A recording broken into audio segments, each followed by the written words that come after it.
बिस्मिल्लाहिर्रहमानिर्रहीम। अस्सलाम वालेकुम। मैं हूं असद अरशद और आप देख रहे हैं मेरा फेसबुक और यूट्यूब चैनल। उम्मीद करता हूं आप सब खैरियत से होंगे। कुछ अहम खबरें हैं जो आपके साथ शेयर करनी है। इमरान खान का लॉन्ग मार्च के हवाले से खबर है और मरहूम अरशद शरीफ के हवाले से खबरें हैं और मरीम नवाज़ के हवाले से भी अपडेट है, वो भी आपके साथ शेयर करनी है। मरीम नवाज़ ने गुज़श्ता कल एक ट्वीट किया था अरशद शरीफ का, जिसमें उन्होंने मजाक उड़ाया था। उस ट्वीट के बाद बहुत सारे लोगों ने उन पर तनकीद की, सियासतदानों ने और दीगर लोगों ने बहुत सारी उन पर तनकीद की और उनको जो है वो इबरत का निशान बनाया कि आप इस तरह नहीं कर सकती, जबकि किसी जो वो शख्स जो इस दुनिया से चला गया है उसके ख़िलाफ़ आप इस तरह तौहीन अमेज़ ट्वीट करके उनके जो घर वाले हैं उनको जो तकलीफ़ पहुंचा रही हैं और उनका मजाक उड़ा रही हैं। जिसके बाद उनको कहा गया कि आप ये ट्वीट जो है उसको डिलीट करें। तो मरीम नवाज़ ने माफ़ी भी मांगी और जो ट्वीट की थी उनको उसको डिलीट भी कर दिया। उन्होंने कहा कि मेरा जो ट्वीट करने का मकसद था वो किसी का मजाक उड़ाना नहीं था और ना ही तकलीफ़ पहुंचाना था, लिहाजा उन्होंने उस ट्वीट को डिलीट कर दिया और माफ़ी भी मांगी।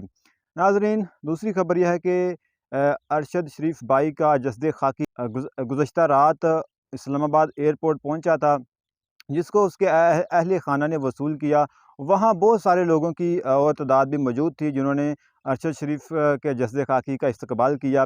पाकिस्तान से जब वो गए थे तो वो अ, अपना अकेले गए थे और उनका एयरपोर्ट पर उनको छोड़ने के लिए भी कोई नहीं गया था। लेकिन जब वो पाकिस्तान में आए हैं तो लाखों लोगों की तादाद थी उनका इस्तकबाल करने के लिए। बहुत सारी ट्वीट्स की जा रही हैं अरशद शरीफ के ख़िलाफ़। तो मैं कहता हूं कि अब अरशद शरीफ भाई जो हैं वो उनकी आवाज़ हमेशा के लिए बंद कर दी गई है। अब वो किसी को जवाब नहीं देंगे, तो यही जो ये लोग चाहते थे, तो अब उनकी आवाज़ हमेशा के लिए बंद कर दी गई है। नाज़रीन, अरशद शरीफ भाई का आज पोस्टमार्टम पाकिस्तान में किया जाएगा और जुमेरात को 2 बजे शाह फैसल मस्जिद में उनका नमाज जनाजा अदा किया जाएगा, जिसके बाद H11 कब्रिस्तान इस्लामाबाद में उनकी तदफीन की जाएगी। तो नाज़रीन, दूसरी खबर यह है कि इमरान खान ने लॉन्ग मार्च का ऐलान कर दिया है। लॉन्ग मार्च का आगाज़ जो है वो लिबर्टी चौक लाहौर से किया जाएगा और 11 बजे सब वहाँ जमा होंगे। उसके बाद ये लॉन्ग मार्च जो है वो इस्लामाबाद की तरफ गामज़न हो जाएगा।